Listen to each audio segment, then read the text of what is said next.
The night shift at Mercy Harbour had a smell. Not the sharp antiseptic bite of the day shift, scrubbed clean and performance-ready for the morning administrator rounds. No, the night smelled like effort, like exhaustion metabolized into something raw and functional. It smelled like cold coffee, surgical tape, and the specific, almost sweet decay of a body fighting very hard to stay alive. Diana Reyes knew that smell better than she knew her own apartment. She had been working nights at Mercy Harbour Regional for 4 years, and before that, she had worked in places that didn't have names on any map civilians could access. Places where the smell was the same, copper, sweat, and desperate effort, but the sounds were different. Out there, the background track was mortar fire and rotor blades. In here, it was the flat beep of a monitor and the squeak of a rolling supply cart. She pushed that cart now, moving through the dimly lit corridor of the trauma wing at a pace that was steady without being slow. Diana was 41, and she moved like a woman who had once been exceptional and had learned to disguise it. There was a slight favoring of her left leg, not quite a limp, more like a habit, a reminder of a repelling descent gone wrong in a narrow canyon in a country she was not supposed to have been in. The shoulder sometimes ached in the cold. She had stopped noticing. What Diana could not stop noticing was the new ER director. Dr. Curtis Hale had been installed 6 weeks ago, transferred from a prestigious academic hospital in Boston where, as he mentioned frequently, he had pioneered a new protocol for streamlining emergency triage intake efficiency. He was 44, carried himself like a man who had never been told no, and wore his white coat with the practiced ease of a man who believed it was armor. He was also, Diana had determined within his first week, profoundly dangerous in the specific way that only truly confident, truly inexperienced people could be. Dr. Curtis Hale had never lost a patient he couldn't blame on someone else. Reyes. His voice cut through the corridor before she saw him. He appeared from the direction of the charge desk, his tablet in hand, his expression carrying that particular blend of irritation and condescension that he reserved exclusively for the night staff. Why is the secondary trauma bay still set up for a thoracic? That patient went to ICU an hour ago. Reset it. It's on the list, Diana said without stopping the cart. Medina is short-staffed. I'll get to it after I restock the crash cart in Bay 1. The crash cart is Medina's responsibility.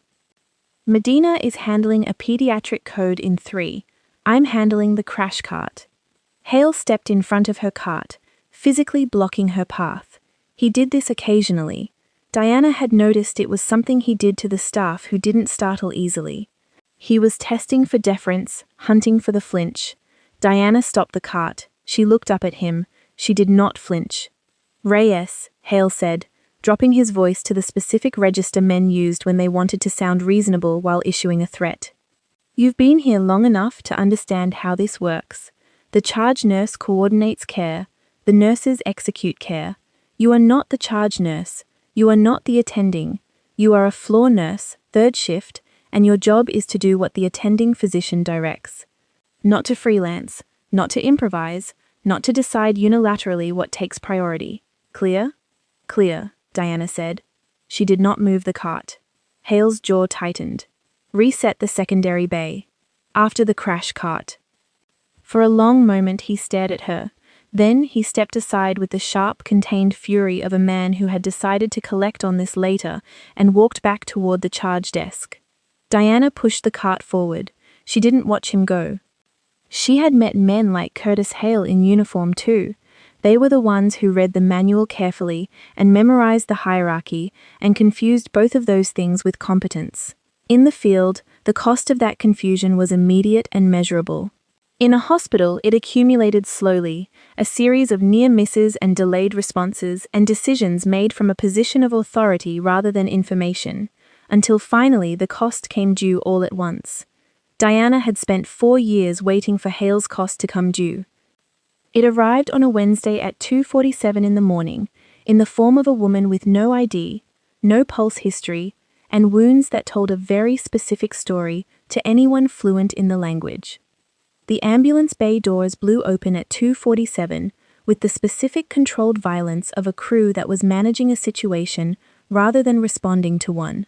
Diana was halfway through the crash cart inventory when she heard the particular cadence of the radio chatter filtering down the corridor.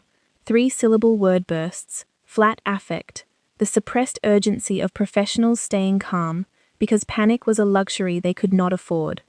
She set down the defibrillator pads and moved to the bay. The paramedics were good. She could see it in the way they moved the gurney. Efficient, no wasted motion, hands going to exactly the right places without discussion. The lead paramedic, a compact woman named Torres, who Diana had worked with before, looked up when Diana appeared in the doorway, and her expression shifted in a way Diana recognized. Not relief exactly, more like the look of someone handing off a live wire to a person who knew how to hold it. Diana, female, mid-30s, found unresponsive in a vehicle on the causeway. No ID.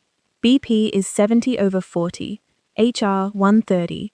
Respiratory rate is 28 and shallow. She's got a stab wound to the left flank, but it's not her biggest problem.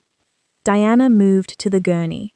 The patient was lean and athletic, her clothing dark and nondescript, the kind of nondescript that required effort, clothes chosen specifically to blend. Her face was obscured by an oxygen mask, but her hands were visible at her sides. The knuckles on her right hand were split open in the specific pattern that came from throwing a punch. Diana's eyes moved down the patient's left arm, just below the inside of the elbow, visible under the torn edge of her sleeve, was a small, dense tattoo. 2 lines of numbers. Not decorative, not symbolic, the kind of thing that looked like a prison number to a civilian. Diana knew what it was. She had seen it before, on other arms, in other rooms that didn't exist in any official record. It was an identifier, an asset marker, the kind that was applied to deep cover operatives as a field verification system. This woman had not been mugged on the causeway. This woman had been burned. Trauma Bay 2, Diana said, her voice dropping into the flat, efficient cadence that her colleagues occasionally found unsettling. Get me 2 large-bore IVs. Start a liter of normal saline wide open. I want a fast exam and a portable chest. Call the lab for a type and screen, and don't run it through the standard system. Run it as an unidentified patient. No name flag in the chart. Torres blinked. Diana, protocol says. I know what protocol says. Run it as unidentified. Diana looked at Torres with the specific expression that she rarely deployed, but that had never, in her experience, failed to communicate exactly what she intended. Please. Torres nodded. She didn't ask again. They moved the patient into Trauma Bay 2. Diana got to work.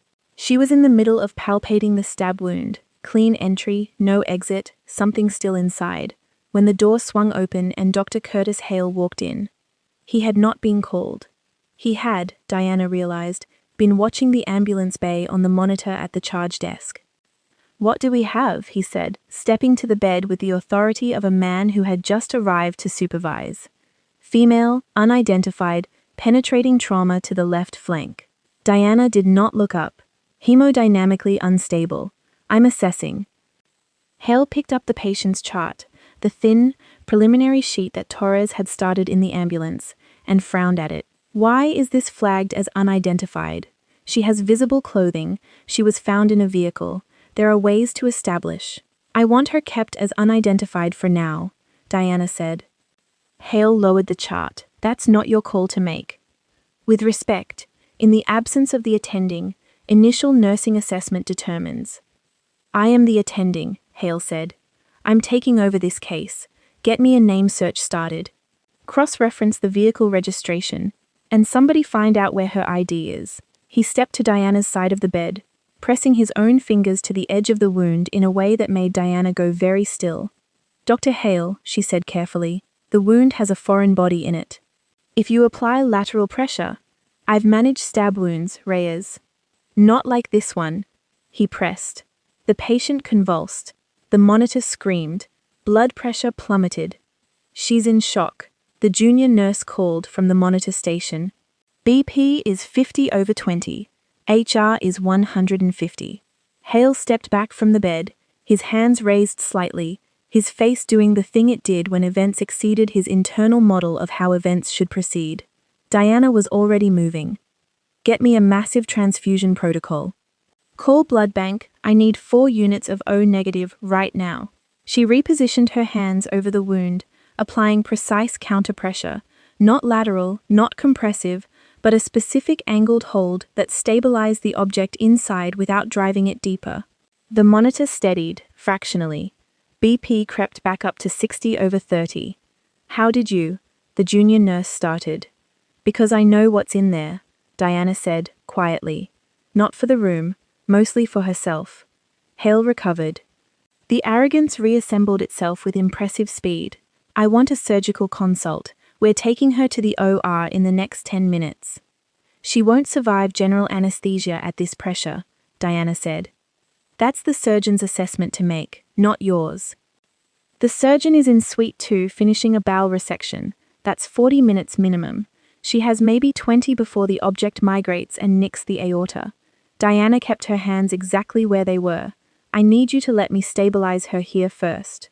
"You need me to let you?" Hale repeated, his voice carrying the particular dangerous softness of a man who had just decided to make an example. "Reyes, I don't know what you think your role is in this department, but I am going to be extremely clear with you right now. You are a floor nurse. You do not make the call on surgical timing. You do not decide what information goes into a patient chart, and you do not, under any circumstances, override the attending physician's assessment with your own. Do I make myself understood?" "Yes," Diana said. She did not move her hands. "Step away from the patient." "No." The word fell into the room like a dropped instrument, clean and metallic and final. Hale stared at her. The junior nurse looked at the floor. The monitor beeped in its urgent, measured rhythm. "Security," Hale started. "Call security if you want," Diana said, her voice terrifyingly level. "But I am not removing my hands from this wound. If I do, she dies. You can fire me after she's stable. You can have me arrested after she's stable. But right now, my hands stay here." Hale's face went through several colors. He stepped back, and Diana recognized the move. Not a retreat, a repositioning. He was going to find another way to win this. She needed to buy time. She needed to make a call. The phone was in her left scrub pocket. She couldn't reach it without removing a hand from the wound. She looked at the junior nurse, Petra, 22, first year on the floor, currently looking like she wanted to be literally anywhere else on Earth. "Petra," Diana said, "in my left pocket there's a phone. A black one, heavier than a normal phone. Take it out." Petra looked at Hale. "Petra," Diana said again, "just take the phone out." Petra reached into Diana's pocket and extracted the device. It was matte black, thicker than a smartphone, with a rubberized casing and a small antenna port on the top. "There's a green button on the side," Diana said. "Hold it down for 3 seconds." Hale's head snapped around. He had been typing something furiously on his tablet. Now he stared at the device in Petra's hand. "What is that?" Petra held down the button. The phone emitted a single low tone. Diana said, loudly and clearly, "Delta 3 Kilo, Priority Amber, I have your package. She's compromised and critical. Mercy Harbor Regional, Trauma Bay 2. I need a medical extraction team and I need a cover unit inside the building. Time sensitive." Silence. Then a voice from the phone. No greeting, no identification, just, "Copy Delta 3 Kilo. Authentication? Reyes, Diana, Sierra 7 Foxtrot November. Authorization code, Blackwater Actual." A pause so brief it was barely a pause. "Copy. Team is 20 minutes out. Hold the package." The line went dead. Hale was staring at her. All the color had drained from his face, leaving something white and hollow underneath. His tablet was hanging from one hand, forgotten. "What?" he said carefully. "Did you just do?" "I called for help," Diana said. She adjusted the angle of her left hand slightly as the patient's vitals wavered. "BP is still at 60. Petra, hang the next unit. Squeeze the bag." "Help from who?" Hale demanded. "Who was that? What protocol is Sierra 7? "There's no protocol for this," Diana said. "Not one that's in your manual. You just made an unauthorized external contact." "She's an asset," Diana said, not looking at him. "The woman on this table, she's been operating deep cover, and something went wrong tonight, and whoever burned her is probably still looking for her. which is why she needs to stay unidentified in your system, and why you need to let me keep her alive long enough for the people responsible for her to come get her." Hale set his tablet down on the supply cart. He crossed his arms. His expression had moved through shock and into something that Diana recognized as the particular brand of fury that came from a man confronting the limits of his own relevance. "You have no idea what you've just involved this hospital in," he said. "I have a very good idea," Diana replied. "I've been in worse situations, considerably worse." "You're a nurse, Reyes." His voice cracked on the word, just slightly, the fracture of genuine incomprehension. "You're a night shift floor nurse. What are you talking about?" Diana looked up at him for the first time since this had begun. Her eyes were dark and very calm, and there was something in them that made Hale take a half step backward without fully understanding why. "Right now," Diana said, "I'm the thing standing between her and the table." "That's enough." The monitor beeped. The blood pressure held at 65/35 and crept, agonizingly, towards 70. Diana kept her hands exactly where they were and waited. Before she had a chance to process what she'd done, Hale was back in the doorway. He had brought reinforcements in the form of Raymond Gill, the hospital's head of security, a man with the permanent expression of someone who had been interrupted from something more important. Gill was large and slow-moving, and he stood in the doorway, filling it considerably. "Dr. Hale says there's a situation," Gill said, looking at Diana the way people looked at things they hadn't decided to be afraid of yet. "There's a patient," Diana said, "and I need both hands right where they are, so whatever you're planning to do with your presence, Ray, I'd appreciate you doing it from the doorway." Gill looked at Hale. Hale looked at Diana's hands, planted with surgical specificity against the woman's flank. He looked at the monitor, at the numbers that had stabilized to a terrible but survivable range. He looked at Gill. "Just stand by," Hale said. His voice had lost something. It wasn't gone entirely, but it had cracked somewhere in its foundation, and the sound of it now was different, the sound of a structure still standing but no longer certain of itself. Gill stood by. He crossed his arms. He did not look comfortable.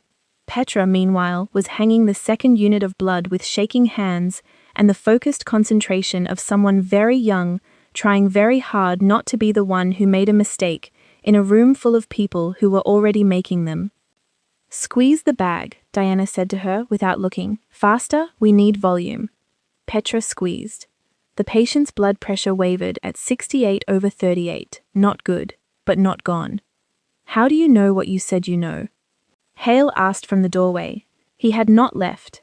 He kept not leaving, which Diana found both irritating and, obscurely, the most human thing she had observed him doing. About who she is. About the identifier, the tattoo. "Training," Diana said. "What training?" "Your file says." "My file says what I put in it," Diana said, which was the minimum required. Hale was quiet for a moment. Then, "That phone call you made, the code you used, that wasn't civilian. That wasn't anything in any emergency services protocol I've ever reviewed." "No," Diana agreed, "it wasn't. Which means you've maintained active communications infrastructure with people who needed to know I was reachable," Diana said, "in case something like this happened, which it now has." Hale stepped fully into the room. He stood on the opposite side of the trauma bed from Diana, looking down at the woman on it. Up close, the patient's face was visible under the oxygen mask, angular, weathered beyond her years, the kind of weathering that came from sustained outdoor exposure and sustained stress, the kind of face that had been in places that left marks. "She's young," Hale said. "Yes," Diana said. She's someone's asset," Diana said. "And someone's person. Both things are true." Hale reached out and adjusted the oxygen mask slightly, very carefully, with a surprising gentleness that Diana noted and filed away. "If you're wrong about her," he said quietly, "if this goes wrong, this hospital—" "I'm not wrong," Diana said, "but if you want to document your objection, document it. I'm not stopping you." He didn't document it. He stayed. The three of them, Hale against the far wall, Gill in the doorway, Petra cycling the blood and watching the monitor with the focused attention of someone who had decided that watching the monitor was the one concrete useful thing she could do, maintained a strange taut silence for the next 11 minutes. The monitor beeped its irregular rhythm, the blood dripped. Diana's left shoulder began to ache, the old repelling injury complaining about the sustained angle of her arm, but she did not adjust her position. At one point, around the 12-minute mark, the patient moved, not consciously. Just a reflexive tension, the body's animal protest at the intrusion of pain, a shuddering inward movement that almost dislodged Diana's hand. Diana moved with it, maintaining contact, talking in a low, continuous murmur that wasn't quite words, more the rhythm and shape of words, the auditory equivalent of a steadying hand. "Easy," Diana said. "You're in a hospital. We've got you. You're not going back out there tonight. Easy." The patient stilled. Hale watched this. His expression was unreadable. The 20 minutes were the longest 20 minutes of Petra's life. She would say so afterward to the other nurses, to the investigators who eventually came, quietly, in civilian clothes, with no identifying credentials and very polite questions, and to herself, in the dark, replaying the scene. Dr. Hale made 3 calls. One to the charge desk, demanding to know what regulations governed emergency communications protocols. One to hospital administration, which went to voicemail because it was 3 a.m., and one that he ended before it connected, which Petra thought might have been to security, or might have been to someone else entirely, and which she never asked about. Diana did not make any more calls. She stood at the trauma bed with her hands exactly where she'd placed them and talked Petra through hanging the blood, cycling the pressure cuff, and adjusting the nasal cannula flow rate. Her voice never changed. The same flat, precise cadence regardless of whether she was describing a vital sign adjustment or the fact that the patient's pressure was dropping again and they needed to act in the next 60 seconds. It was, Petra would think afterward, the most frightening and also the most reassuring thing she had ever witnessed. The absolute absence of panic in a situation that warranted it. Not the absence born of denial or detachment, but the absence born of having been in worse, and having come through, and having incorporated the knowledge of that survival so deeply that it no longer needed to be performed. At 3:04 a.m., Hale's tablet buzzed. He looked at it, and something changed in his face. He looked up at Diana. "Administration is asking me to file a status report," he said, "for the overnight. They have a flag on the system, an alert triggered by a non-standard communications event." He paused. "Your call." "Tell them it's handled," Diana said. "Is it?" "It will be." He put the tablet face down on the supply cart. He did not file the report. At 3:08 a.m., the floor began to vibrate. Not dramatically.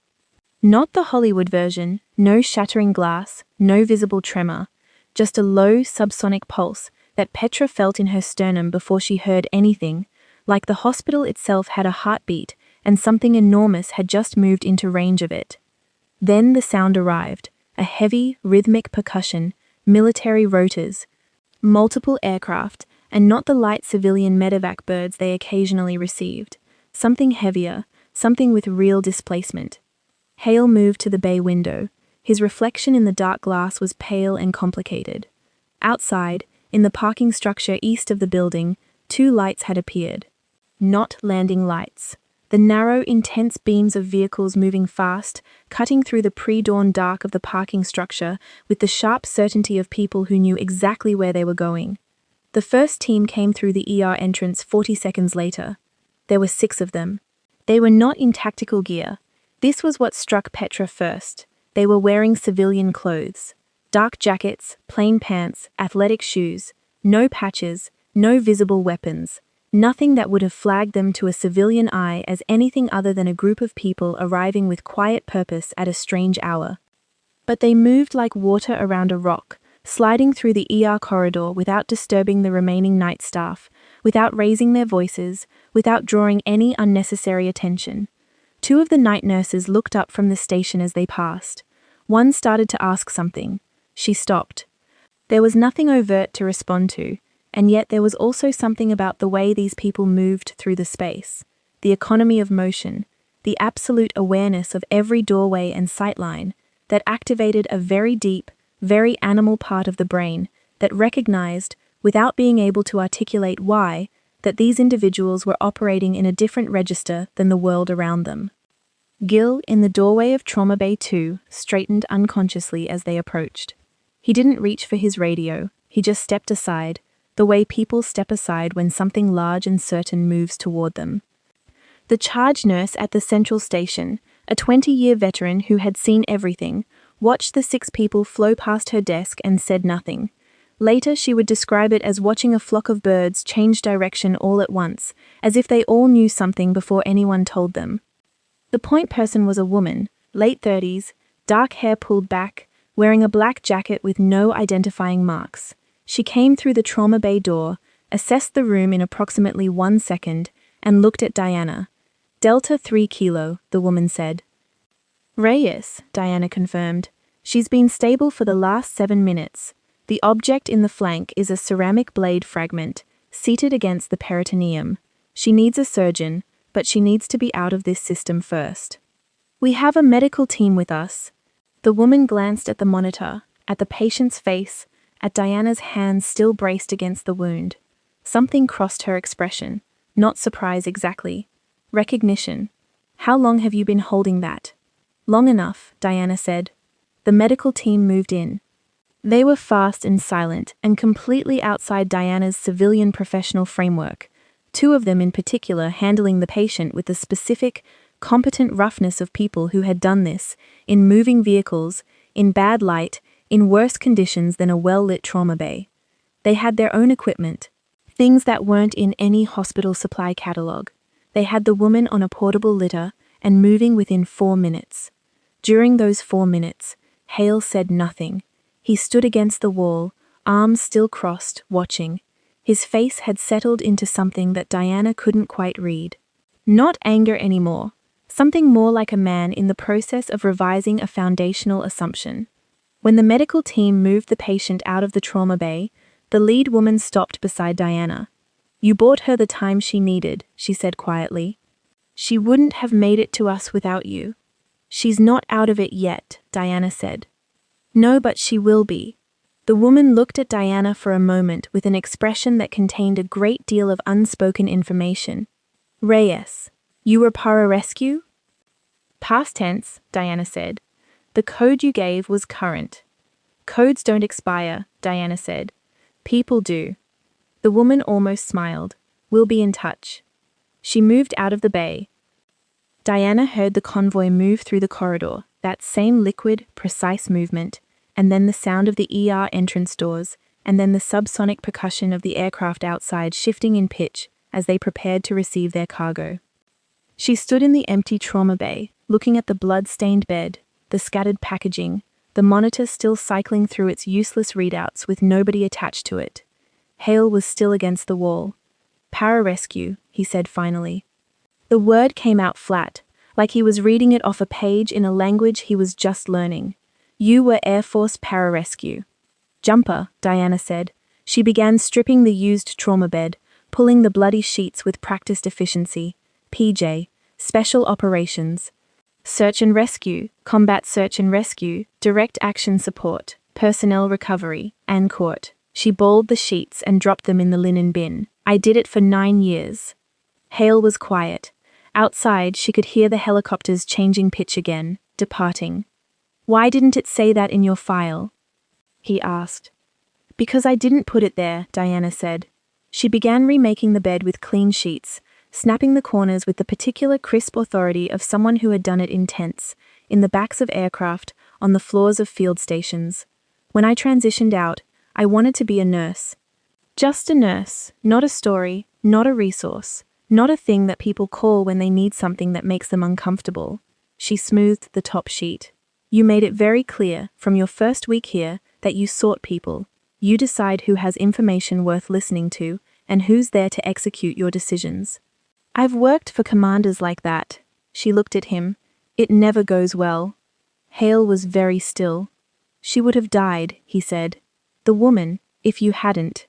Yes, Diana said. A long pause. You were insubordinate, Hale said. But the word came out wrong, hollow.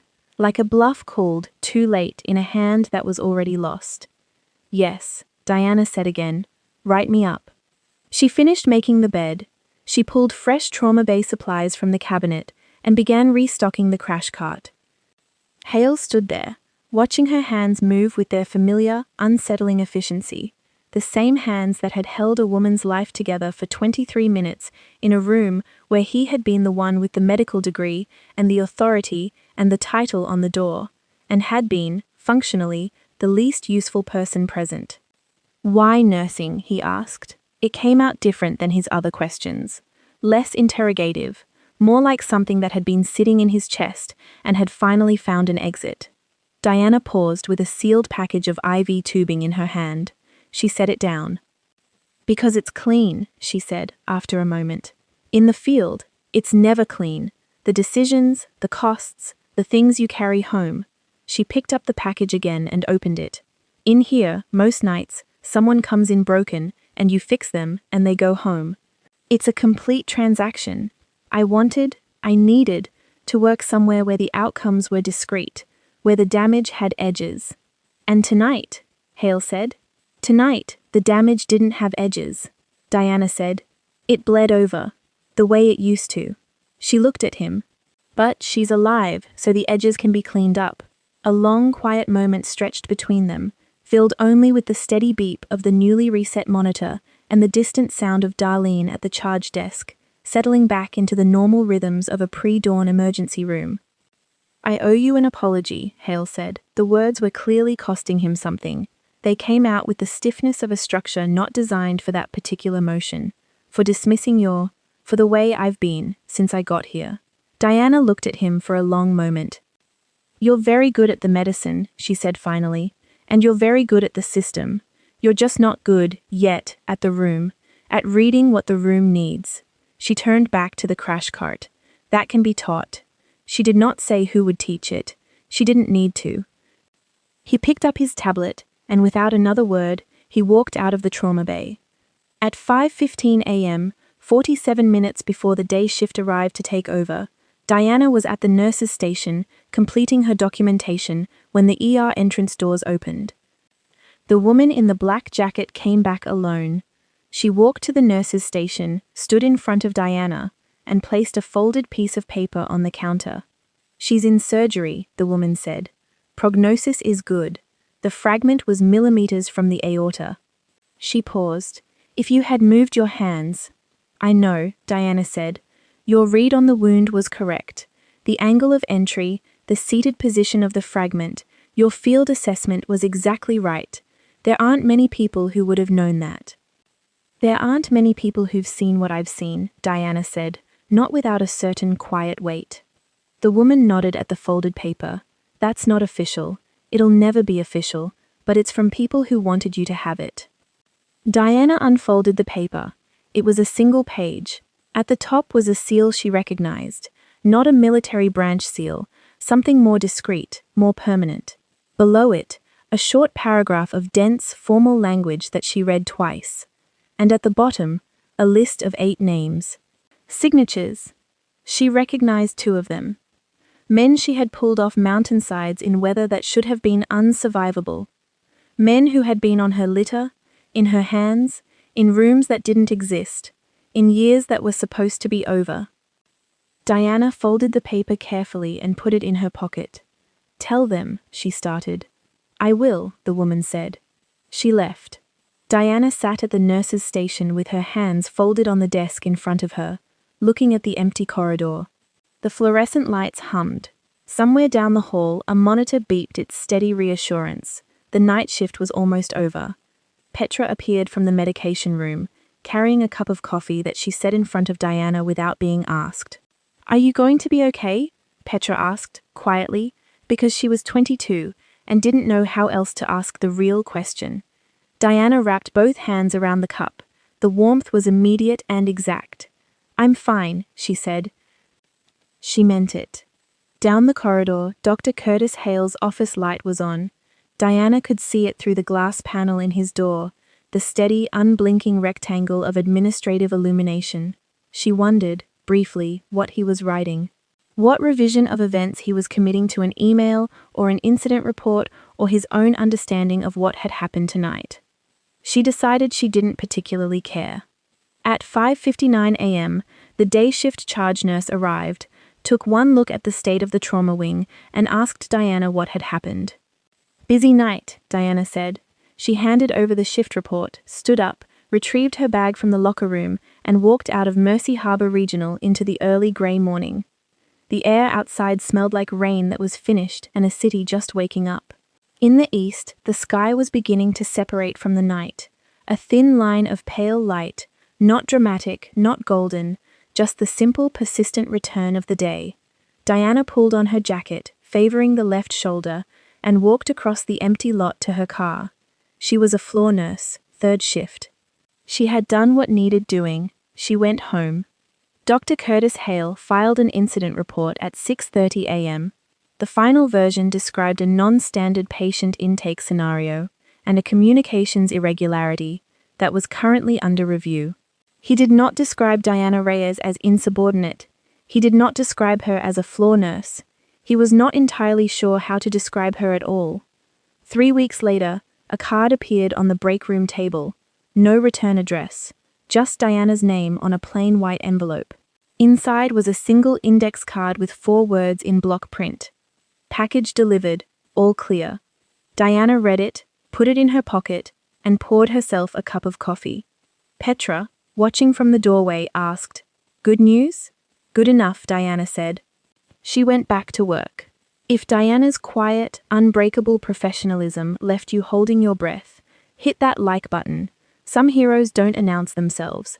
They just do what needs to be done, and then they go home. Subscribe for more stories of the people you never see coming.